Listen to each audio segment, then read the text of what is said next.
میرے عزیز، اعلیٰ حضرت بریلوی کے زمانے میں کچھ لوگوں نے کہہ دیا کہ کشش عقل کا بھی ایک نظریہ ہے، زمین اپنی طرف چیزوں کو کھینچتی ہے۔ تو مسلمان کوئی اندھا نہیں ہے کہ جو اس کو سائنسدان کہیں گے یہ مان جائے گا، بالکل بھی نہیں۔ کیوں؟ اس لیے کہ ہمیں سارا کچھ مدینے والے محبوب نے عطا فرمایا ہے۔ انہوں نے کہا یہ کشش عقل ہے، وجہ تو سائنسدان بیٹھا تھا درخت کے نیچے، تو کہتا ہے امرود بھی زمین پہ گرتا ہے، انار بھی زمین پہ گرتا ہے، آم بھی زمین پہ گرتا ہے، سیب بھی زمین، لہذا زمین چیزوں کو کھینچتی ہے۔ اب فرمانے لگے یہ کیا بات ہے، یہ تمہارا نظریہ غلط ہے۔ وجہ آپ فرمانے لگے وجہ یہ ہے کہ ہم قرآن و سنت کے خادم ہیں، اتنی جلدی کیسے مان جائیں گے؟ اس نے کہا جی دلیل توڑے۔ اعلیٰ حضرت فرمانے لگے آدھا کلو کا سیب تو کھینچ لیا زمین نے، لیکن غبارے میں 1.5 چٹان ہوا بھر دیں تو وہ زمین سے کھینچا نہیں جاتا، وہ اوپر اڑ جاتا ہے۔ یہ کس طرح کی کشش عقل ہے؟ ہم نہیں مانتے اس کو۔ اس نے کہا پھر آپ بتائیں۔ تو اعلیٰ حضرت فرمانے لگے بتانے کی بات یہ ہے کہ زمین میں کشش کوئی نہیں، اصل بات یہ ہے کہ ہر چیز اپنی اصل کی طرف لوٹ جاتا ہے، ہر چیز اپنی۔ سیب چونکہ زمین سے اگتا ہے تو زمین پہ گرتا ہے، آم چونکہ زمین سے اگتا ہے تو زمین پہ گرتا ہے، تو فرماتے ہیں ہوا کی اصل اوپر ہے، اس لیے ہوا بھر دے تو ہوا اس کو اوپر لے جاتی ہے۔ تو اصل بات کریں اس طرح اعلیٰ حضرت نے اس دور میں پائے جانے والے جتنے نظریات تھے، جتنے میں اعلیٰ حضرت نے اس پر باقاعدہ کتابیں لکھی۔ کچھ لوگ ایسے پیدا ہو گئے تھے جو قبروں کو سجدے کرنے لگ گئے تک۔ اعلیٰ حضرت رحمۃ اللہ تعالیٰ علیہ نے فرمایا سجدہ ہر حال میں کسی غیر کے لیے کرنا حرام ہے، حرام ہے، حرام ہے، اور آخری جملہ اشد حرام ہے، اشد حرام۔ فرمایا سجدہ سوائے اللہ کو کسی کے لیے جائز دین وہی ہے، لیکن جہاں جس طرح کی قباحتیں آئیں اس طرح کا علاج بتایا۔ آپ فرماتے ہیں کہ قبر پر تم جاؤ گے تو 4 ہاتھ دور کھڑے رہ کے دعا مانگو۔ یہ میں بڑی ذمہ داری سے بات کہہ رہا ہوں، بڑی ذمہ داری سی۔ آپ کو بندہ کہتا ہے جی وہ فلانا بندہ ایسے کرتا ہے، تو ہم فلانے بندے کے کوئی ذمہ دار تو نہیں نا؟ میری بات کی سمجھ آ رہی ہے؟ آپ کی اس مسجد میں نماز پڑھنے والا کوئی شخص، معاذ اللہ مثال دے رہا ہوں، وہ جا کے کسی شخص کو معاذ اللہ ثم معاذ اللہ 2 ڈنڈے مار آتا ہے، تو کیا وہ یہ کہے گا کہ جمعے میں مولانا صاحب نے کہا تھا اس لیے مارے؟ یہ اس کا ذاتی فعل ہے، اس سے علامہ صاحب کا کوئی تعلق ہے؟ تو اگر کوئی بندہ آگے کہے وہ آپ کا ہے جی نمازی، تو یہ تو کوئی بات نہ ہوئی۔ اب جی وہ تو آپ کی جماعت کا ہے، تو ہماری جماعت میں کوئی بندہ غلط کام کرتا ہے تو ہمارا اس سے کوئی لینا دینا نہیں۔ یہ کیا مطلب ہے اس بات؟ آپ سمجھ لیں چیزوں کو۔ اعلیٰ حضرت فرماتے قبر پہ جاؤ تو 4 ہاتھ دور کھڑے رہو اور دعا مانگو۔ فرماتے قبر کو سجدہ حرام ہے، طواف کرنا قبر کا حرام ہے۔ فرماتے چومنے میں ہاتھ لگانے میں اختلاف ہے، پر فقیر کہتا ہے، اعلیٰ حضرت کہتے ہیں فقیر کہتا ہے چومنے سے بھی بچو۔ بلکہ کسی نے کہا میں مدینہ جا رہا ہوں تو حضور کے روزے کی جالیاں چوم لو، کیا جواب ہے؟ اور یہ جواب صرف اعلیٰ حضرت ہی دے سکتے ہیں۔ کہ حضور کی جالیاں چوم لو، تو فرمانے لگے تیرا منہ اس قابل ہے کہ نبی پاک کی جالیوں کو لگائے؟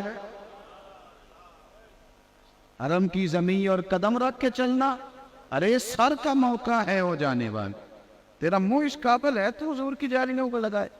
جتنی قباحتیں اس دور میں پائی جاتی تھی اعلیٰ حضرت نے ایک ایک پر کتاب لکھی، رسالے لکھی۔ کچھ لوگ بیچارے انہوں نے کہہ دیا حضور کو تو دیوار کے پیچھے کا علم نہیں۔ اب یہ بہت بڑا ظلم ہے، اس لیے کہ اللہ کہتا ہے وَعَلَّمَكَ مَا لَمْ تَكُنْ تَعْلَمُ، محبوب آپ جو نہیں جانتے تھے سارا ہم نے آپ کو سکھا دیا ہے۔ تو اعلیٰ حضرت نے مکے میں بخار کے عالم میں بیٹھ کر 8 گھنٹے کے اندر اندر اتنی موٹی کتاب لکھی، نبی پاک کے علم غیب کی شان، الدولۃ المکیہ۔ تو پھر کچھ لوگوں نے کہہ دیا جی معاذ اللہ تعالیٰ حضور تو کر کچھ نہیں سکتے، یعنی شیطان کو اختیار ہے کہ وہ نیتوں کو بھی جان لے۔ کہنے میں شیطان نہیں جان لیتا، انہوں کے نے دسے انہوں علم غیب ہے، یعنی اس کا مان لے۔ اور نبی پاک کے بارے میں اگر کہہ دینا یعنی شیطان نے روک دیا، وہ دل تک آ گیا، یعنی رب کے دشمن کو طاقت ہے اور رب کے حبیب کو طاقت ہی کوئی نہیں۔ یہ عجیب فلسفہ ہے نا۔ تو اعلیٰ حضرت نے اس پر بھی پوری کتاب لکھی، الامن والولا، حضور کے اختیارات پر۔ تو جہاں جہاں اس بندے نے جو کوتاہی کی، فاضل بریلوی نے اس زمانے میں اپنے دور میں، اور چونکہ یہی دور تھا، ابھی 100 سال ہوئے، تو وہ نکھرا ہوا دین اعلیٰ حضرت نے ہمیں عطا فرمایا. آج بھی ضرورت اس عمر کی ہے کہ میں دیکھوں میں دین کے کتنا کام آ سکتا ہوں. میں 24 گھنٹوں میں اپنے لیے بڑا کچھ کرتا ہوں، آپ بھی اپنے لیے بڑا کچھ کرتے ہیں، لیکن دین نبی دا وان یتیمہ رووے تے کرلاوے تے آکھے کتھوں لبا عمر بہادر جیڑا مینوں سینے لاوے. میں بڑی ذمہ داری سے کہ بس بات ختم ہو گئی میری. دین کے جو مدرسے ہیں وہ زکاتوں پہ چل رہے ہیں، زکاتوں.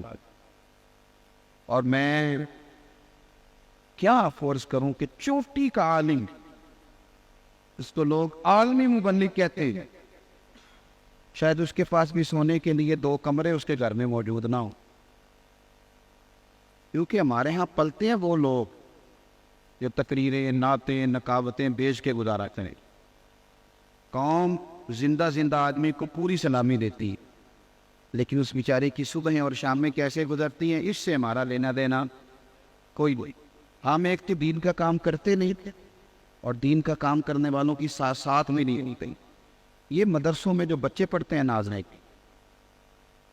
مدرسے میں جو بچے پڑھتے ہیں ناظرین، ان بچوں کی سرپرستی ہم کرنے کو تیار ہوئے.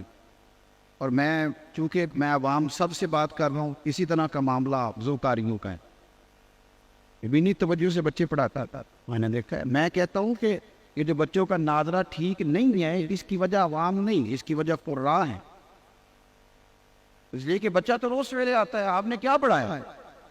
ناراض ہو گیا.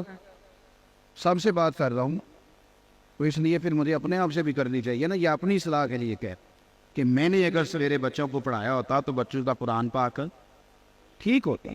تو تھوڑا سا دین میں اپنا حصہ ڈالنا اور صحیح کر کے نہ آئی، اور تھوڑی توجہ کرے گا. بڑی مشکل ہے، آپ یقین کریں، دین کا کام کرنے والوں کو بڑی مشکل. جو بڑے بڑے مرکز بنے ہوتے ہیں وہ تو پیر صاحب جاتے دفعہ اپنے بیٹے کو دے جاتے. کسی بندے نے بیچارے نے دین کا کام کرنا ہے تو اس نے ہر شے نہیں بنانے لگا، تو آدھی عمر تو بنانے میں گزر جاتا ہے، اور جب کام کرنے کا وقت ہے تو گھٹنوں میں جان ہی نہیں رہتے. سارا وقت تو وہاں گزر گیا، نہ لکھنے کا موقع ملا، نہ کہیں بیٹھنے کا موقع ملا. یہ مت سمجھے کہ فلاں آدمی کی بڑی شہرت ہے. کبھی پلٹ کے دیکھی، کبھی غور کرے کہ کتنے کسی نے کہا تھا کہ انسان جو ہیں وہ انسانوں سے پیار ضرور کرتے ہیں، لیکن پلٹ کے ان کے دکھوں پر غور. تو دیندار لوگوں کو، ہمارے تو امام صاحب کبھی موٹر سائیکل لے لے تو سارا محلہ تفتیش کرنے لگ جاتا ہے کہ انہیں کتوں لے لی موٹر سائیکل، اس کا تو کوئی توق نہیں موٹر سائیکل لینے. اگر وہ گاڑی لے لے تو پھر تو ہو سکتا ہے کہ اس پہ JIT بن جائے. اس کا پتہ کرو، اس نے گاڑی کدھر سے لے لی ہے، تو ہمارا حق تھا، اس نے کیسے لے لی. اور پھر میں آپ کو ایک اور بات عرض کروں، MA اور MSc اسٹوڈنٹ اگر کسی جگہ جا کے نوکری کرتے ہیں تو آج بھی وہ لاکھ کے قریب تنخواہ لیتا ہے. پروفیسر، لیکچرار نظر لگ جاتا ہے. نہیں، آپ کا جو درس نظامی کا عالم ہوتا ہے وہ MA ہوتا ہے، لیکن اس بیچارے کو ایک شے کا حساب دینا پڑتا ہے کہ گڈی اتھوں لئیے، روٹی یہاں سے کھاتا ہوں، مکان جو ہے وہ ساری زندگی مسجد کا رہتا ہے. اور ایک ایسے بہت بڑے عالم پچھلے دنوں وصال کر گئے، تو عدت کے دنوں مجھے پتہ چلا تھے ابھی ان کی اہلیہ کے، تو پھر بھی ایک نوٹس انہیں مسجد سے موصول ہو گیا کہ مکان خالی کر دیں. یہ تو ہمارا حال ہے، تو آپ کیسے توقع کر. تو باہر کیف میری آپ سے اپیل ہے کہ اپنا حصہ جس طرح آپ سے ہو سکے آپ دین کے لیے. کچھ نہیں کر سکتے تو ایک بندے کو نماز کے لیے کہہ دے کہ یار مہربانی کرو نماز پڑھ دے میرے ساتھ چلیں. اور اگر ہماری جو دیہاتوں میں بوڑھی عورتیں ہوتی تھیں نا، خدا نہ خواستہ بیوہ ہو جاتی تو وہ سارے دن کی قرآن پڑھانے میں گزار. تو میں کہتا ہوں ہمارے پاس جو ریٹائرمنٹ کے بعد یا فرصت کے لمحات بچ گئے، اس میں ہم لوگوں کو قرآن شریف کیوں نہیں پڑھا؟ اپنا حصہ ڈالیں، جس طرح بھی آپ دین کو آگے لے کے جا سکتے. جو میں نے کہا دعا کرتا ہوں اللہ قبول کر لے. اور گفتگو کرتے اگر کوئی بات مجھ سے ایسی ہو گئی، اللہ تعالیٰ مجھے معاف فرما دے. استغفر اللہ ربی من کل ذنب و اتوب الیہ.